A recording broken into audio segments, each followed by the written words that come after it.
할렐루야. 큐티 학교 1강, 2강을 이제 함께 들으셨고, 오늘은 이제 세 번째 시간 큐티 3강 시간이 되겠습니다. 오늘 이제 강의를 마치면 이제 큐티에 대해서 완성형 큐티까지 여러분들이 다 배우게 되는데요. 오늘은 제가 조금 진도를 좀 빨리 나가고요.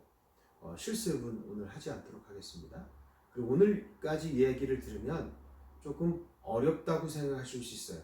그런데 이제 내일부터 여러분들에게 이제 큐티, 완성형 큐티의 큐티지를 제가 보내드릴 거예요.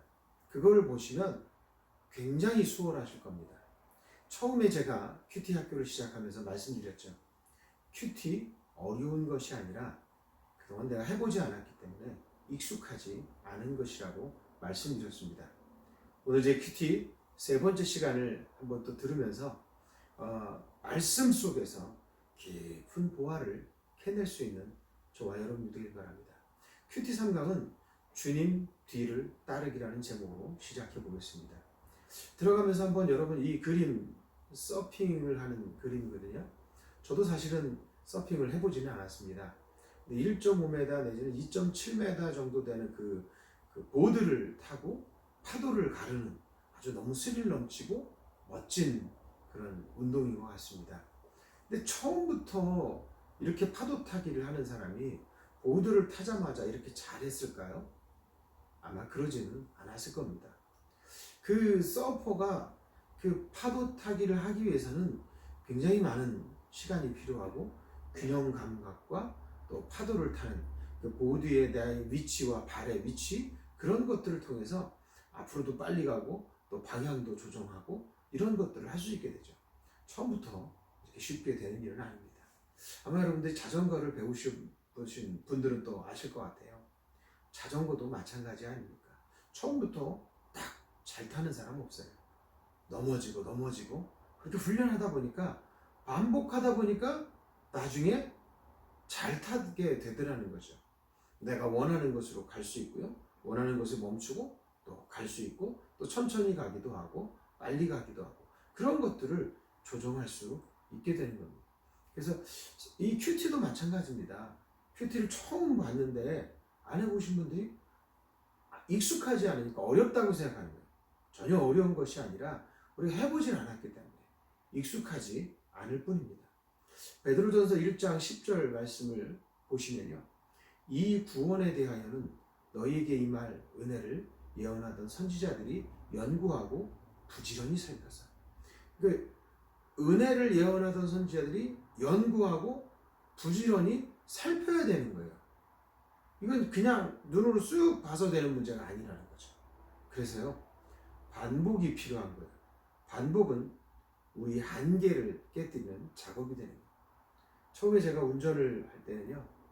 생각으로 좌회전 해야지, 우회전 해야지, 깜빡이를 켜야지, 브레이크를 밟아야지, 악셀을 밟아야지 이렇게 생각하면서 처음에는 하게 되더라고요. 근데 시간이 지나고 나니까 내가 악셀을 밟았는지도 모르는데 악셀을 밟고 있어요. 그리고 브레이크를 밟았는지도 모르는데 브레이크를 밟고 있어요. 상황에 맞춰서 적절하게 대응하는데 무의식적으로 반응하게 되더라는 거죠. 성경을 보는 눈도 그렇습니다. 큐티를 하다 보면 여러분들이 이 본문을 보면서 쉽게 하나님 주신 은혜들을 발견해 내게 될 줄로 압니다.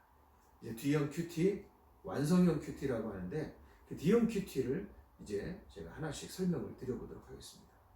이제 D형 큐티는요, 처음에 A형 큐티는 느낀 점을 쓴다고 했어요. 본문을 3-4번 정도 정독해서 거기서 느낀 점을 주는 거예요. 그리고 이제 내용 관찰을 했죠. B형 큐티. 그 다음에 C형 큐티는 결단과 적용이 들어갑니다. 근데 순서상으로는 내용 관찰을 먼저 해요. 본문을 적절하게 읽으면서 팩트를 거기서 찾아내는 거예요. 본문이 말하는 것을 찾아서 느낀 점을, 그 다음에 결단을 그렇게 했죠. 자, 이제 D형 큐티는 뭐냐면 내용 관찰, 본문이 말하고 있는 팩트를 찾아냈잖아요. 내용 관찰을 그래서 잘해야 되는 거예요. 그리고 나서 해야 될 일이 생기는 거예요. 그게 연구와 묵상이 되는 거예요. 완성형 큐티는 이 내용 관찰, 느낀 점, 결단과 적용에 연구와 묵상이 들어가는 거예요. 이거는 좀 성경 공부와는 조금 다르지만 성경을 깊이 있게 볼 수 있는 좋은 도구가 될 겁니다. 그래서 이 네 가지 내용 관찰, 연구와 묵상, 그리고 거기서 느낀 점을 적고 느낀 점에서 결단과 적용으로 가는 것. 이게 완성된 큐티의 모습이죠. 그래서 완성형 큐티라고 합니다.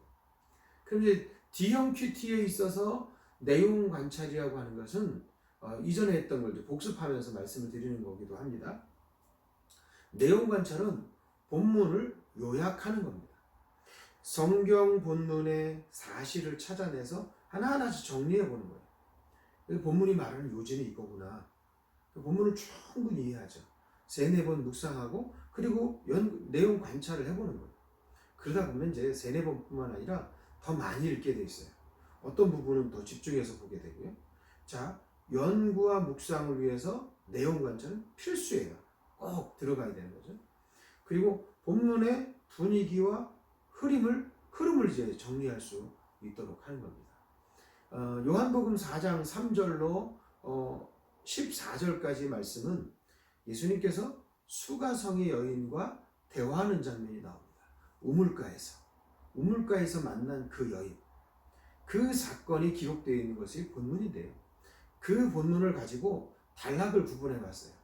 우선 쉽게 3절부터 6절까지 이 여인을 만나기 전, 그리고 여인에게 물을 달라고 하신 예수님이죠. 그리고 예수님께서 11절 14절에서는 생수를 주겠다고 하십니다.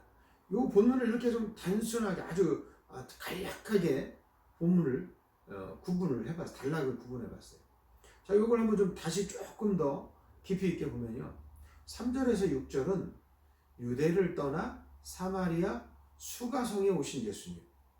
그리고 이걸 조금 길게 서술형으로 쓰면 예수님은 유대를 떠나 갈릴리로 가시기 전에 사마리아 수가성에 이르렀다.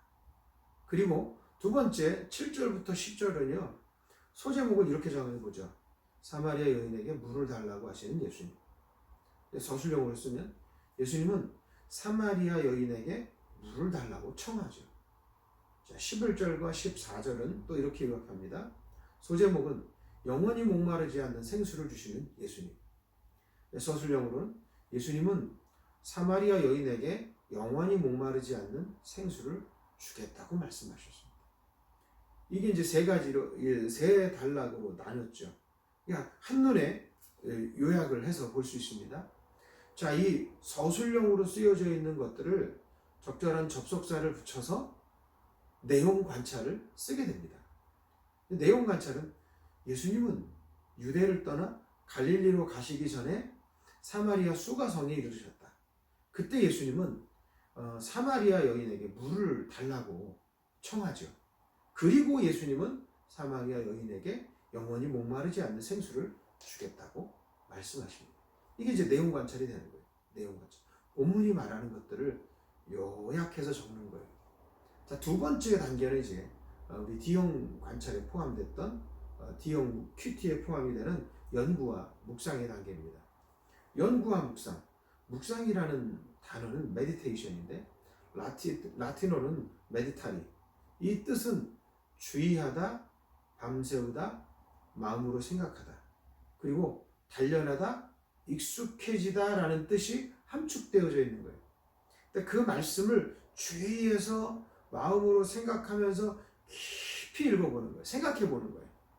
그래서 그게 내 안에서 익숙해지는 거예요. 단어도요, 처음에 한번 딱 봤을 때 익숙해지지 않아요. 근데 그걸 자꾸 되뇌어 보면 내 입에 착착 붙어요. 그래서 이런 것들을 하는 과정이 바로 묵상이다. 자, 이 묵상에서 이제 내용 관찰을 기초로 성경 본문의 의미와 메시지를 찾는 것이 묵상이라고 볼 수 있겠죠. 그러니까 본문의 미닝, 의미를 찾고 메시지를 찾는 것. 이 본문이 말하고 있는 것을 찾아야 되는 거예요. 다른 데서 말하는 게 아니에요. 사실 이런 큐티하는 훈련은요, 귀납법적 성경 연구에도 해당이 됩니다. 성경 본문이 말하는 것을 찾아내는 거예요. 사전이나 주석 같은 것을 이때 외부적인 자료를 도움을 받을 수 있어요. 성경을 우리가 읽으면요, 이게 우리가 쉽게 본문만 봐서는 이해 안 되는 부분들이 있는 거예요. 그런 것들을 이제 사전이나 주석을 외부 자료를 가지고 연구해 보는 거죠. 여러분들 그 교재에 괄호에 있는 부분에 이런 연구 이런 걸 적으시면 되겠어요. 그 다음에 질문을 던지면서 말씀의 의미를 깊이 묵상해 보는 거죠. 그 본문 속에서 질문을 던져보는 거예요.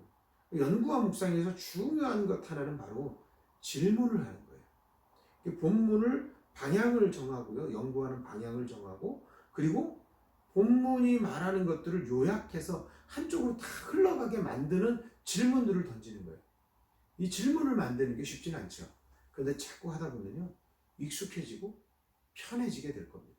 그래서 연구와 묵상을 돕는 참고 자료들이 있겠죠. 사전이 있습니다. 사전. 그래서 성경 사전들을 이렇게 좀 전평이 나 있는 좋은 사전들, 성경 사전들을 좀 보시면 되겠고요. 그 다음에 주석서들이 있어요. 그래서 조금 더 쉽게 풀이하고 뭐 배경들 이런 것들 설명해 준 주석서를 참고하면 오늘 그 본문이 나오는 사마리아에서의 예수님 이야기를 거기 주석에 나와 있어요. 그런 것들을 좀 참고하면 도움이 된다는 거예요. 그 다음에 또 한 가지는요, 지리적인 것을 좀 알면 큰 도움이 됩니다. 이 지금 사진은 여러분들을 보시면 이제 출애굽한 과정을 추정해서 발자취를 따라가 본 거예요. 그리고 사도행전을 보면 사도 바울이 걸어갔던 선교 여행지를 하나하나씩 보면서 아, 이렇게 많이 갔네, 이곳에 있었네, 아, 여기서 돌아갔네, 이런 것들을 이제 거기서 발견하게 되는 거죠. 성경 구약과 신약 지도를 보는 건 또 성경을 이해하는데 굉장히 큰 도움이 됩니다. 그리고 또 한 가지는요, 우리가 생각해 봐야 되는 건 뭐냐면 성경이 처음 기록될 당시에 원독자가 있어요. 1차 수신자. 이걸 원독자 관점이라고 하는데, 우리가 지금 이 성경을 보면서 이 말씀이 나에게 무슨 의미가 있는가라고 하는 것을 생각해 보거든요. 근데 이거는 두 번째 문제예요. 첫 번째는 뭐냐면 이 성경을 처음 받았던 사람은 이 성경 본문을 어떻게 보느냐, 원독자의 관점으로 본문을 봐야 진짜 의미가 밝혀지는 거예요. 그렇죠? 그래서 이 원독자에게는 어떤 의미가 있는가라는 걸 찾아내는 것, 그것을 해석해 보는 거죠. 나에게 우선 적용하는 게 아니에요. 자, 그럼 1차 수신자, 성경의 최초 독자, 수신자, 원독자, 한번 좀 생각해 보십시오. 창세기는 원래 독자가, 원독자가 누굴까요? 네, 창세기는 출애굽 1세대 히브리인들입니다. 그래서 창세기, 출애굽기, 레위기, 민수기, 신명기, 이거를 모세 오경이라고 하잖아요. 모세가 기록했어요. 모세가 있던 당시에, 출애굽할 당시의 사람들, 출애굽 1세대 히브리인들에게 준 그들이 본 말씀이라는 거예요. 에스겔서는요, 바벨론 포로기에 있는 유다 백성들을 향해서 쓰는 거고요. 원독자가 그들이잖아요. 빌립보서는 1세기에 빌립보에 있는 교회 성도들에게 주는 말씀이에요. 그러니까 빌립보라고 하는 상황적인 배경이 그 속에 들어가 있는 거죠. 자, 그러면 이제 디모데 전서는 어떨까요? 이건 개인 목회 서신이거든요. 에베소에서 목회하던 젊은 목회자 디모데에게 보낸 편지라는 겁니다. 그러니까 이런 원래 수신하는 사람들을 보면 조금 더 이해하기가 좋겠죠.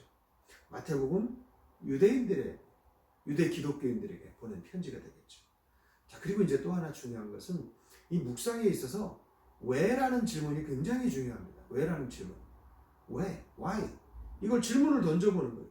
그래서 그 안에서 성경의 교훈을 끌어내는 거예요. 밝혀내는 거. 그래서 교훈을 찾아내는 거죠. 그래서 묵상의 방향성을 찾지 못하는 문제점을 해결해 나가는 거예요. 질문이 좋은 질문을 하면 본문이 선명하게 들어오는 거예요. 그리고 본문이 무슨 말을 하는지가 정확하게 밝혀지게 되겠죠. 질문에 의해서 글의 흐름이 범위를 갖게 돼요. 무한정한 질문을 해서는 안 되고요. 그 질문을 하는 훈련도 하게 될 겁니다. 그리고 본문의 전체 흐름을 읽을 수 있는 그런 질문을 던져야 되겠죠. 그리고 또 하나는 이제 질문을 할 때 단답형, 예, 아니요, 이렇게 나오는 그 답으로 질문을 해서는 안 된다는 겁니다. 자, 이런 연구와 묵상에 그 이제 질문을 할 때 어떻게 하는지를 말씀드렸고요. 자, 그럼 이제 실제적으로 한번 요한복음에 있는 그 말씀을 가지고 연구와 묵상 질문을 한번 좀 만들어 본다면 한번 이런 게 있겠죠. 왜 예수님은 사마리아 수가성으로 향하셨을까? 갈릴리로 가시는데 보통은 그리로 안 가거든요. 돌아서 가요. 혹시 그 길로 갈 일이 있더라도 유대인들은 돌아서 가는 게 보통이었어요. 그런데 왜 예수님은 사마리아 수가성으로 가셨을까? 그리고 왜 요한은 그 시간이 제 6시였음을 밝히고 있는가? 요한복음에 있는 거니까 요한이 썼잖아요. 왜 6시 정오, 우리가 알고 있는 12시거든요. 가장 때앗볕이 뜨거울 그때 이 여인은 아무도 없는 그때에 오침을 하거나 집에서 그늘에서 쉬어야 되는 때거든요. 근데 왜 이 여인은 그 힘든 물을 기르러 그 시간에 갔을까? 그런 걸 물어보는 거죠. 그리고 예수님은 그 여인이 나올 것을 알고 계시고 기다리셨을 것 같아요. 왜 그러셨을까? 그리고 이제 본문에 보면 야곱의 우물, 생수 이런 물이 나오죠. 이야기가 나오죠. 물에 관련된 얘기예요. 본문에 보면 물에 대한 이야기들이 많아요. 왜 물에 대해서 이렇게 계속적으로 반복하고 있지? 물이 주는 의미가 뭐가 있을 거예요. 그걸 우리가 찾아내는 거죠. 그리고 여인은 이 물 이야기를 하면서 갑자기 예수님이 야곱보다 크냐 이렇게 말하는 거예요. 그 우물이 야곱의 우물이거든요. 그러니까 예수님이 주는 물이 야곱이 주는 그 우물보다 더 좋으냐 그 얘기를 하는 거죠. 그러니까 이거는 과거의 역사와도 연관이 되는 거죠. 그런 배경을 알면 도움이 된다는 거죠. 자, 그러면 이제 연구를 잘 하려면요, 본문의 배경을 살피는 게 중요합니다. 상황적인 배경을 좀 먼저 봐야 되겠죠.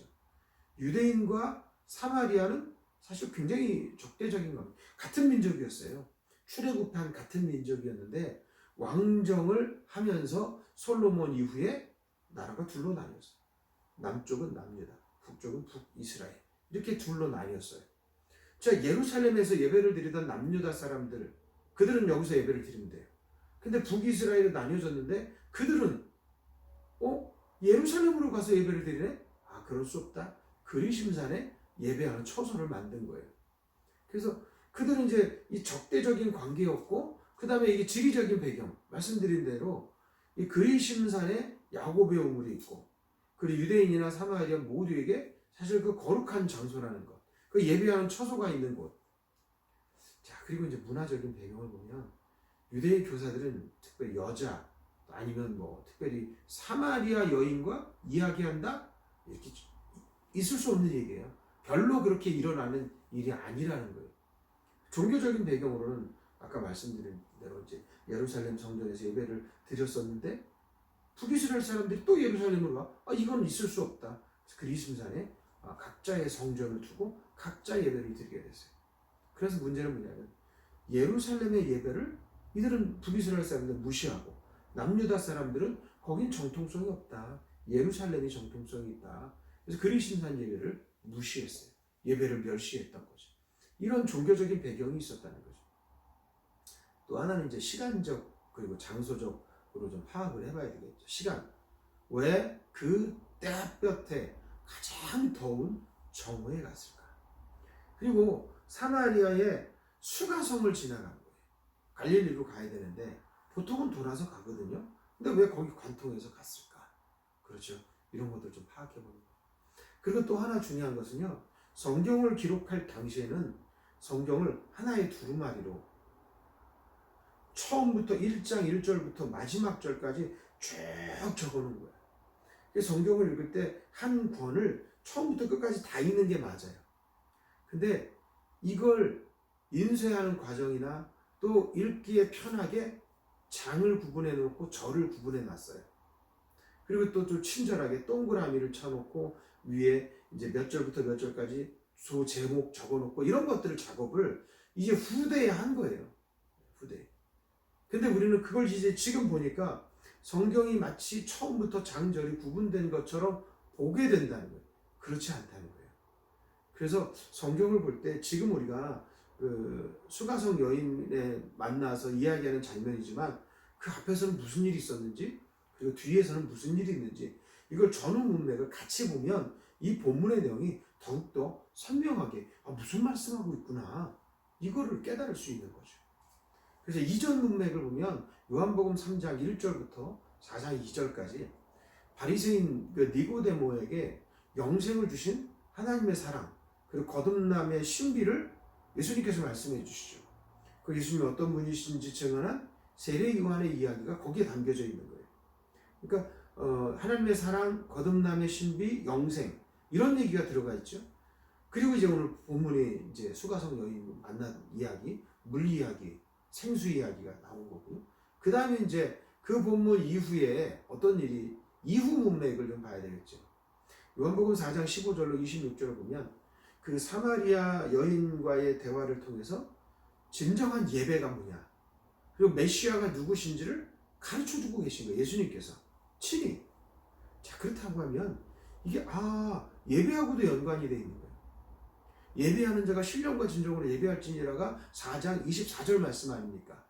이게 예배하고도 연결되어져 있고 영생, 생수, 우리의 생명, 거듭남 이런 것과 쭉 연결돼서 본문을 파악하는데 도움이 된다는 거예요.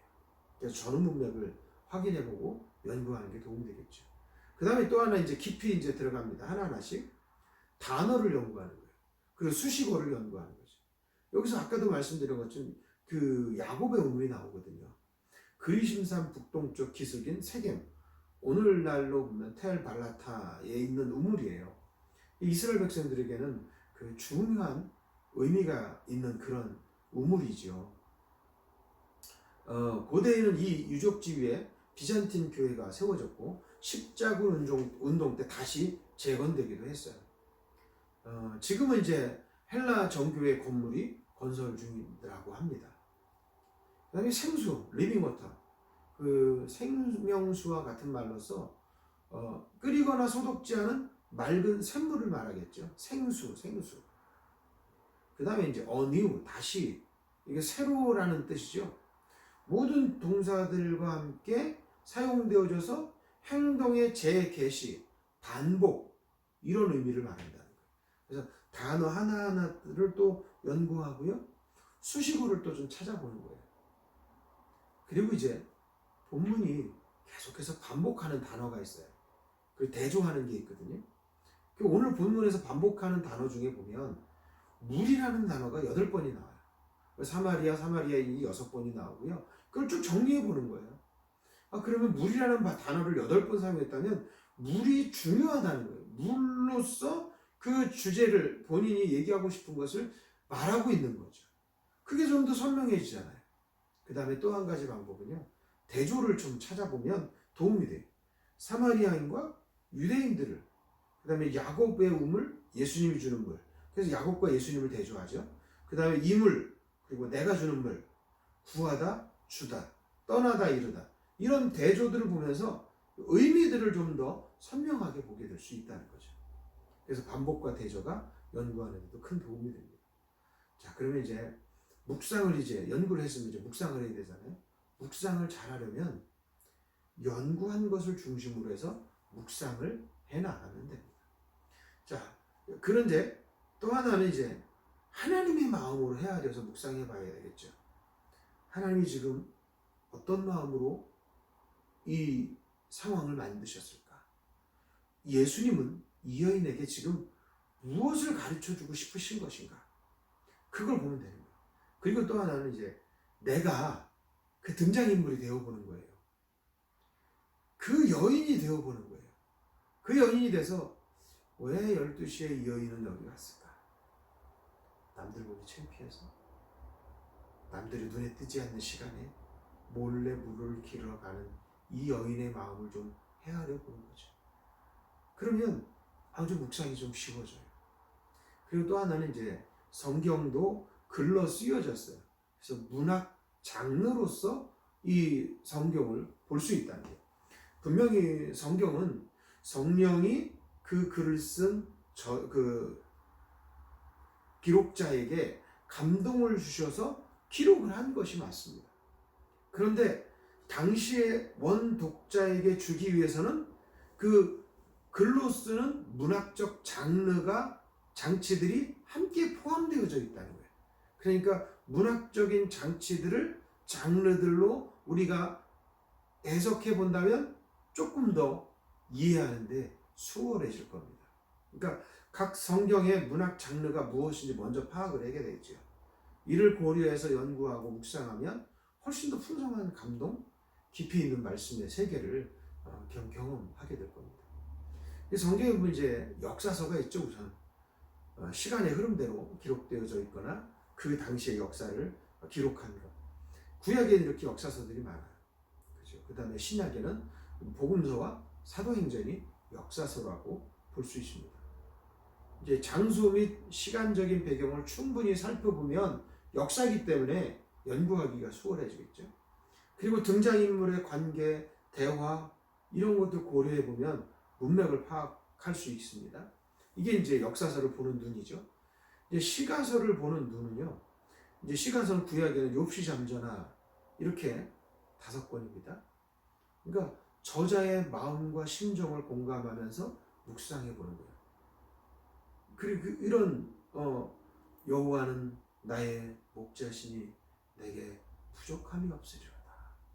이 시편 23편을 기록했던 다윗의 마음으로 한번 좀 공감해 보는 거예요. 사실 어려운 상황이었는데 이렇게 목가적인 시를 쓸 수 있다는 것, 고난 속에서도 하나님이 함께 하시니까 이렇게 평안할 수 있었다는 거죠. 그러니까 그 독자의, 그 저자의 심정으로 그 공감하면서 묵상해 보는 거예요. 그러니까 그 문학 장르, 역사서, 시가서가 해석하는 방법이 조금씩 다르다는 거예요. 그걸 말씀드리는 거예요. 근데 시가서에서 저자의 마음으로 보는 거고요. 문학적 잔치가 있어요. 운율, 대꾸 이런 것들을 좀 살펴보면 더 좋겠죠. 우리가 시를 해석할 때 쓰는 방법들을 이제 해석을 하는 거, 그걸 가지고 해석하는 겁니다. 그 다음에 예언서가 있습니다. 예언서. 구약에도 많고요. 신약에는 요한계시록이 되겠죠. 그러면서 예언서를 해석하는 방법은 예언이 주어졌던 이유를 파악하는 거죠. 그리고 예언이 선포된 그 당시의 대상, 그 당시의 상황을 연구해 봐야 돼요. 에스겔서를 왜 줬을까? 그 당시에. 그리고 요한계시록을 주셨던 그 상황이 있거든요. 1세기의 그 기독교인들이 모든 고난 속에서 예수님이 다시 오시만을 기다리는데 다시 오신다고 약속하셨던 그 예수님이 아직 안 오셨어요. 그래서 미래에 대한 것들을 주시고 있는 거예요. 그러니까 예언서를 보는 눈은 조금 다르게 봐야 된다는 거예요. 역사서나 시가서를 보는 눈과 조금 다르다는 거예요. 그러니까 예언할 당시뿐만 아니라 그것이 이후에 어느 시대에 성취되는지 그것까지 큰 그림으로 본다면 굉장히 큰 은혜가 되죠. 그래서 구약은 구약으로서 홀로 독립돼서 은혜를 주는 것이 아니라 구약과 신약이 연결되어져요. 성경 통째로 하나가 잘 연결되면서 큰 그림이 한눈에 보여지게 되죠. 그래서 하나님의 사랑으로 관통할 수 있고요. 하나님의 약속으로도 관통할 수 있고 그 중심에 예수님이 계시고, 그러니까 구약에 예언되어진, 그리고 오신 예수님, 앞으로 다시 오실 예수님, 이렇게 성경을 그렇게 문학적인 장치를 가지고 해석하는 게 도움이 된다는 거죠. 서신서가 또 신약에는 서신서들이 나오거든요. 대부분 이제 서신서들입니다. 편지를 쓴 발신자가 있고요. 처음 읽는, 받아든 수신자가 있어요. 그의 관계를 좀 고려해 봐야 되겠죠. 그 다음에 편지를 썼을 당시에 그 발신자와 수신자가 처했던 그 시대적인 상황, 바울은 이제 감옥에서 쓴 글들이 있거든요. 그 글들을 감옥에서 썼을 때 그가 이제 빌립보 교인들에게 기뻐하라. 기뻐할 수 없는 상황에서 어떻게 기뻐할 수 있지? 이게 뭔가? 이런 것들을 찾아낼 수 있잖아요. 그렇죠? 그래서 시대적인 상황을 살펴보는 게 도움이 됩니다. 자, 이제 내용 관찰하고 그 다음에 연구와 묵상을 했어요. 연구와 묵상은 조금 더 성경 연구적인 방법이 동원이 되겠죠. 그 다음에 이제 D형 큐티에 있어서 그 다음에 할 것이 느낀 점이에요. 느낀 점. 연구와 묵상의 교훈으로 내 삶에 이제 비춰보는 거예요. 내 삶에. 연구와 묵상은 말씀의 의미를 파악하고 객관화 작업이거든요. 그래서 객관적으로 팩트를 다 찾아보는 거예요. 그래서 거기서 뭐라고 말씀하시는지 이걸 연구하고 묵상하죠. 그 다음에 이제 느낀 점은 뭐냐면 주관적인 작업이에요. 주관화 작업이죠. 나를 살펴보는 주관적 작업이 되겠습니다. 자, 연구와 묵상에서 발견한 하나님의 심정을 그 심정에 반응한 나의 모습, 반응하는 나의 모습을 기록하는 거죠. 그러면 이제 이것은 이제 나올 수 있는 반응들이 있어요. 찬양으로 나오고 감사, 회개, 결단 이런 것들로 반응이 되어져서 나의 느낀 점을 기록할 수 있겠죠. 그 다음에 이제 연구와 묵상에서 얻은 교훈으로 나의 생각과 태도, 습관 및 삶을 회개하는 과정을 거기다 적으면 되는 겁니다. 그렇죠. 이제 내용 관찰, 연구와 묵상, 느낀 점. 이제 마지막으로는 이제 D형 큐티의 결단과 적용이 들어가겠죠. 이 D형 큐티에 있어서 결단과 적용은 성경을 통해 깨닫게 된 교훈을 나의 삶의 자리에서 실천하는 겁니다.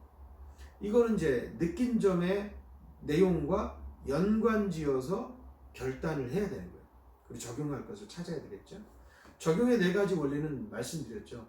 4P가 나오는데 개인적이다, 퍼스널, 아주 지극히 개인적인 것들, 내가, 그리고 내가 실제로 경험했던 일, 어떤 누군가의 관계, 이런 나의 이야기를 하는 거예요. 그 다음에 실제적이어야 된다는 거죠. 실제적으로 행동으로 옮길 수 있고 또 실천 가능한 것, 이렇게 너무 큰 이야기가 아니라 실천 가능한 것을 쓰는 거죠. 그 다음에 이제 점진적으로 내가 뭔가를 해나가는 것, 그걸 적는 거예요. 지난번 큐티 맛보기 하면서 보셨죠? 나는 좀 소원했던 최 과장과 오늘 점심을 먹자고 내가 전화하겠다. 그리고 만나서 식사하면서 내가 먼저 사과하고 밥값은 내가 지불하겠다. 이렇게 개인적이면서 실제적이고 실천 가능한 것을 점진적으로 이렇게 해나가는 거예요. 그리고 그날 할 수 있는 것. 큐티를 저녁에 하시는 분은 그 다음날 바로 할 수 있는 것들을 그날 할 수 있는 아주 작은 간단한 것들을 이렇게 결단하고 적용을 해볼 수 있겠죠. 그리고 효과적인 결단과 적용은 느낀 점의 내용을 연결해서 실천되어져야 돼요. 그래서 오늘 실천할 수 있어야 되고요. 행동으로 나타내서 나의 삶의 변화를 일으켜야 되는 거예요. 그리고 그 5가지 육하원칙이라고 하는데 육하원칙에서 왜는 뺍니다. 왜는 이제 연구와 묵상에서 했기 때문에 그래서 이 결단과 적용에서는 나는 언제 무엇을 어떻게 누구에게 하겠다라고 하는 것을 기록하면 되는 거예요. 아주 구체적으로. D형 큐티를 이제 걸 하나로 이제 정리를 좀 해보겠습니다. 내용 관찰을 하죠. 본문을 3-4번 정독하고 단락을 나눠보는 거예요. 소제목을 정리해보고 그 다음에 서술형으로 써보고 그 다음에 서술형으로 쓴 것을 적절한 접속사를 붙여서 내용 요약을 합니다. 본문 요약. 그러면 이제 본문의 내용이 확 들어와요. 그 다음에 이제 깊이 파는 거예요. 연구와 묵상. 그러니까 내용 관찰을 기초로 해서 성경이 그럼 무슨 의미를 말하고 있는가? 메시지는 뭔가? 그래서 질문을 던져보라고 했죠. 그 질문을 잘 던지면 본문의 그 범위가 정해지고 아주 선명하게 그 길을 갈 수 있어요. 그래서 깊이 있게 그 성경을 연구하게 되죠. 그 다음에 연구와 묵상에서 발견한 진리의 빛으로 나의 삶을 비출 때 나타나는 개인적 반응, 그것을 기록한 것이 느낀 점이 되는 거예요. 그래서 생각과 태도, 습관, 이런 나의 삶에 회개하는 과정, 거기에 이제 결단도 포함이 되겠죠. 근데 이제 실제로 어떻게 하겠다라고 하는 것은 결단과 적용에 들어갑니다. 깨닫게 된 성경의 교훈을 나의 삶 가운데 행하는 것, 그리고 느낀 점에서 이루어진 회개를 어떻게 그러면 실천하겠는가? 4P의 과정을 가지고 이렇게 해 나가는 것이 D형 큐티를 D형 큐티가 되겠습니다. D형 큐티를 이제 한눈으로 이제 도표로 보면 내용 관찰, 연구 묵상, 느낀 점, 결단과 적용. 그런데 우리는 이 큐티를 어떤 큐티 책이 없어도 교재가 없어도 이 방법을 통해서 개인적으로 큐티할 수 있는 걸 말씀드린 거예요. 여러분들이 오늘 말씀을 들으면서 이거 굉장히 복잡해 힘들다라고 말씀하시죠? 그렇게 생각할 수 있어요. 그런데 걱정하지 마십시오. 이제 내일부터 제가 단톡방에 올려드리는 내용을 보시면 이걸 할 수 있도록 정리해놨어요. 그게 큐티집이라는 큐티 책이에요. 우리가 질문을 던지지 않아도 이미 질문해 주셨어요.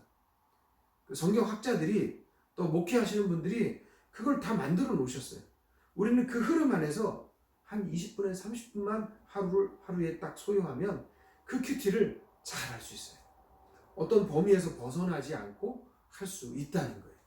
그래서 실제로 이제 다음 달부터 5월 달부터 이제 큐티 책을 가지고 날마다 샘솟는 그 책을 가지고 할 텐데요.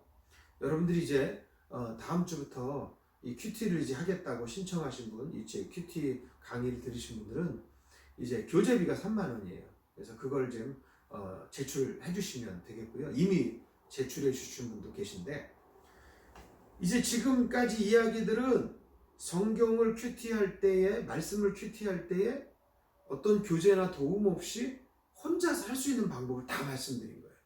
그런데 이게 어려울 수 있어요. 안 해봤으니까. 그런데 이 큐티를 좀 쉽게 할 수 있도록 큐티 책을 가지고 하는 겁니다. 그래서 내일부터 제가 그 큐티 집에 전에도 한번 올려드렸었는데 그 큐티를 쭉 보시면 하루를 살아가는 힘이 생기고 내가 어떻게 살아가야 될지 어떻게 결단과 적용을 해야 될지 연구와 묵상 그것도 어렵게 생각하지 마십시오. 오늘은 제가 큐티의 전반적인 걸 다 말씀드린 거예요. 근데 이게 목회자들이 할 수 있는 정도 또 그 정도 수준인 건 사실이에요.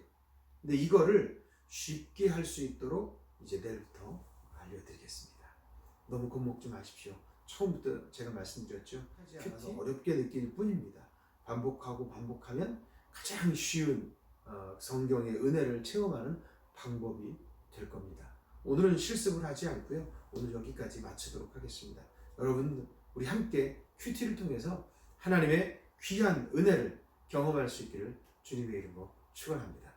오늘 이 큐티 3번째 강의까지 잘 들어주신 여러분들 감사드립니다. 감사합니다.